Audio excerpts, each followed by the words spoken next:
Social media पर channel Mahalakshmi की ओर से आपके पास दशमी का दिन सादा जैसे करते हैं सुबह 8 शुरुआत। आज करेंगे ज्ञान कल्याण के पखवाड़े की बात, पर आप उससे पहले बात करते हैं कुछ सबसे अनोखी दुर्लभ प्रतिमाओं की। शुरुआत करते हैं आदिवीर से। वैसे नाम चैनल महालक्ष्मी ने दिया है, नाम ये नहीं मिलता है आपको सर्च करोगे तो। आदिवीर क्यों? क्या शिल्पकार की सोच होती है, क्या कलाकार की सोच होती है, क्या उनके दिमाग में आता है कि एक प्रतिमा में बाईं तरफ देखो तो एक, दाईं तरफ देखो तो एक, आदिनाथ और महावीर स्वामी एक प्रतिमा के अंदर। कोई क्या सोचेगा? ऊपर मस्तक से लेके बालों से पहचान से लेते लेते नीचे चिन्ह तक आ जाते हैं। ऋषभनाथ के ऋषभ और महावीर स्वामी के सिंह एक साथ। इधर का चेहरा देखें तो इधर की आदिनाथ जी के भाव और उधर देखें तो महावीर स्वामी। क्या दोनों में कनेक्शन था? वही शायद कल्पना की उसने। कहते हैं गृह समय के दादा पोते थे। जी हाँ, दादा ने तो प्रथम तीर्थंकर बन गए, पोता भव भव करते करते 24वां यानी इस काल के अंतिम तीर्थंकर बने। एक जोड़ था दोनों में, पहले और 24वें तीर्थंकर का, दादा और पोते का। शायद यही कल्पना की थी इस दुर्लभ अनोखी प्रतिमा के साथ। दूसरी पर चलते हैं, अरे चौथी की तक बात करेंगे आपसे। हाँ, ये कौन सी प्रतिमा है? फटाफट, पारस प्रतिमा है। देखा कितनी जल्दी बोला आपने। हम नीचे देखने नहीं पड़ती, ऊपर जब फन देखते हैं हम बोलते हैं हाँ ये पारस प्रतिमा है। पर पहचान प्रतिमा की हमेशा उसके लांछन यानी चिन्ह से होती है।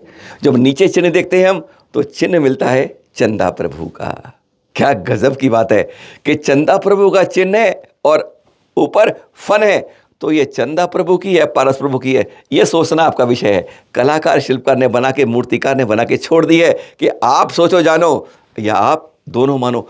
आखिर दोनों का उसने मिश्रण जोड़ा क्यों है उसने कि 8वें तीर्थंकर को 23 से जोड़ दिया है, श्वेत सिंगम को श्याम से जोड़ दिया है। अरे पूरब में जो मोक्ष जाते हैं शिखर जी से, उन्हें पश्चिम में जाने से जोड़ दिया है।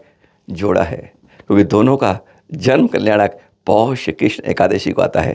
कारण क्या है? उन दोनों का तप कल्याणक पौष कृष्ण एकादशी को आता है। बस इसी को सोच के उसने कि जिनका जन्म और तप कल्याण एक ही दिन आता है, क्यों नहीं उनकी प्रतिमा में एक रूप दिया जाए, ऊपर पहचान उनकी फन से हो जाए और नीचे चिन्ह से चंदा की हो जाए।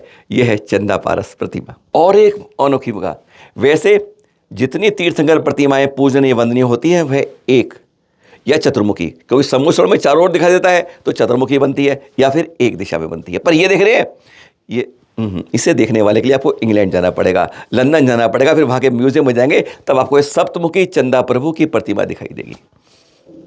हमारी अनेकों प्रतिमाएं इस तरह से विदेशों के अनेकों म्यूजियम में सज रही हैं और कई जगह कहेंगे ग्रे बाजार में बिक रही हैं।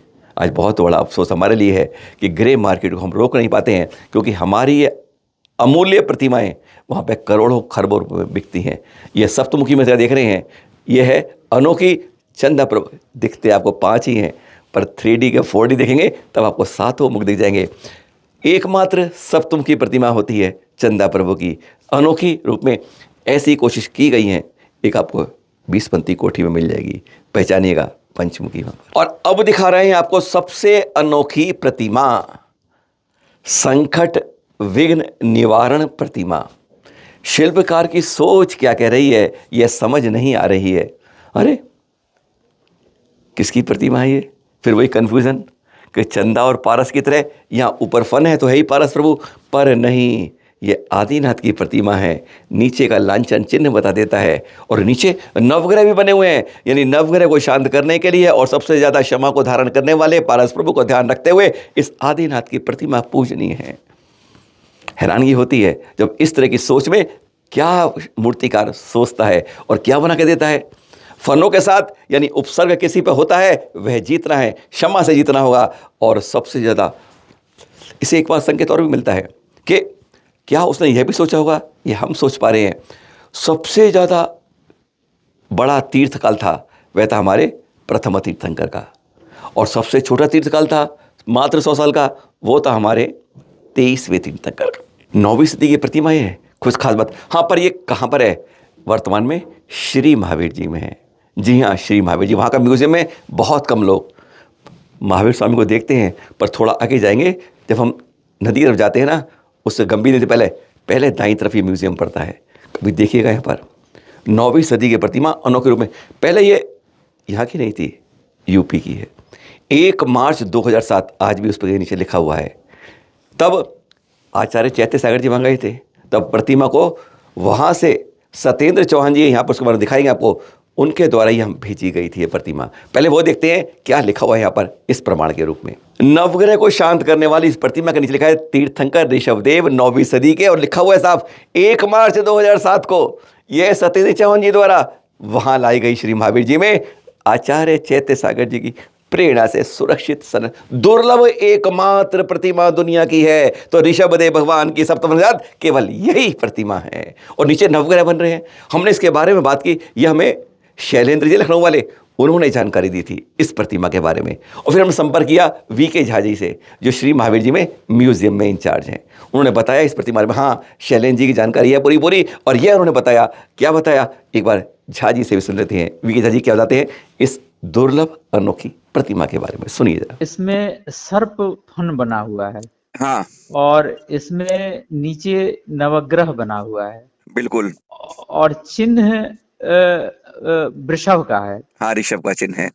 तो सर्प पार्श्वनाथ जी का चिन्ह है और वृषभ ऋषभदेव जी का चिन्ह है। हाँ और तो इस पे कलाकार ने प्रयोग किया है इस प्रतिमा में।